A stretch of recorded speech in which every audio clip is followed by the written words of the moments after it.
तो आज रूस की सेना और यूक्रेन की सेना कहां आमने सामने हुई, फायदा हुआ, किसने नुकसान पहुंचाया, वॉर जोन का लेटेस्ट अपडेट क्या है, रूस की सेना कहां तक पहुंच चुकी है और उसने कितना नुकसान यूक्रेन में किया है, कैसे वो रिहायशी इलाकों पर अब गोली बरसा रही है और उधर यूक्रेन ये दावा कर रहा है कि हमने 4300 से ज्यादा रूस के सैनिकों को मार गिराया है। पूरा अपडेट देखिए।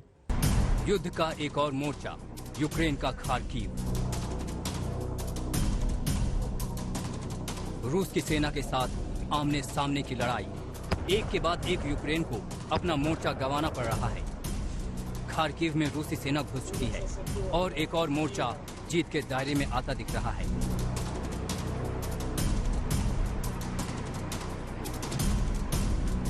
सुमी की किलेबंदी भी ध्वस्त होने की कगार पर है। यहाँ भी रूसी सेना कब्जा जमाने को तैयार खड़ी है। बस चंद समय की बात है और एक और इलाका यूक्रेन के हाथों से निकल जाएगा। युद्ध का चौथा दिन तबाही की इन्हीं तस्वीरों के साथ सामने आया। कीव से 40 किलोमीटर दूर एक पेट्रोलियम बेस को रूसी सेना ने तबाह कर दिया। एक हमला और ये पूरा ऑयल बेस आग की लपटों में धू-धू कर जल उठा। रूस की सेना अब पूरी ताकत से कीव को दबोचने में लगी है। रूस की सैन्य टुकड़ी तेजी से कीव की तरफ बढ़ी है। कीव के इस वक्त क्या हालात हैं, ये हम आपको पूरी डिटेल के साथ बताएंगे। लेकिन पहले यूक्रेन के दूसरे इलाकों के हालात देख लीजिए। कीव के आसपास घूमते इस टैंक को देख लीजिए। इस इलाके में आपको सिर्फ सेना की मौजूदगी दिखेगी। सड़क और गलियों में सन्नाटा दिखेगा। और अब ओडेसा के एक गांव का हाल देख लीजिए। रूसी हमले में ये गांव पूरा तबाह हो गया है। एक आबाद बस्ती पूरी तरह मलबे में तब्दील हो चुकी है।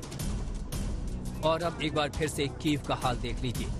यूक्रेन की राजधानी कीव बाहर से शांत जरूर दिखता है, लेकिन अंदर ही अंदर यहाँ चिंता, तनाव और अशांति का बवंडर है। आज तक संवाददाता कई मशक्कत के बाद कीव तक पहुँचने में कामयाब हो पाए और जो पहली आवाज उन्हें सुनाई पड़ी वो सायरन और फाइटर विमानों की थी।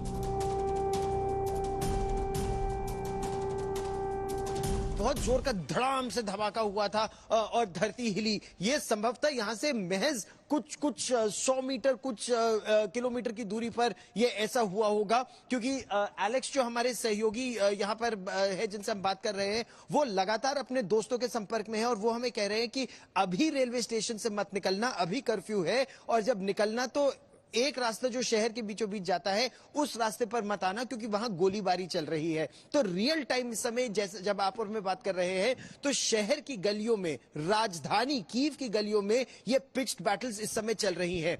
और अलग शहरों में ऐसा हो भी रहा है। जब हम डेनेप्रो आ रहे थे, जो एक बहुत महत्वपूर्ण शहर है इस देश का, उस डेनेप्रो शहर के रास्ते में कई जगह गोलीबारी हो रही थी और हम लोग को बोला गया अब आप मेन रोड से हटिए, अब आप इस रोड से जाइए। तो हम शहर की गलियों के बीच बीच में से होते हुए फिर रेलवे स्टेशन पहुंचे थे। तो स्थिति बहुत ही गंभीर है इस समय।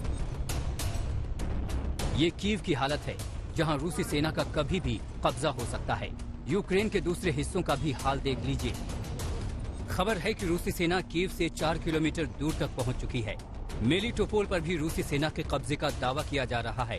होस्टोमेल पर भी रूसी सेना के नियंत्रण की खबरें आ रही हैं। सुमी में घेराबंदी है। रूसी सेना सुमी के अंदर घुस गई है। कोनोटोप में रूसी सेना की जबरदस्त मोर्चाबंदी है। जिम्नई द्वीप पर भी कब्जे का दावा किया जा रहा है। चेरनोबिल पर भी कब्जे का दावा किया जा रहा है। रूस और यूक्रेन की ये लड़ाई लगातार भीषण होती जा रही है। कोई नहीं जानता कि ये युद्ध और कितना लंबा खींचेगा। बेशक यूक्रेन ताकत में पीछे है, लेकिन अब तक यूक्रेनी सेना भी हौसले के साथ जवाब दे रही है। गौरव सावंत, कीव, आज तक।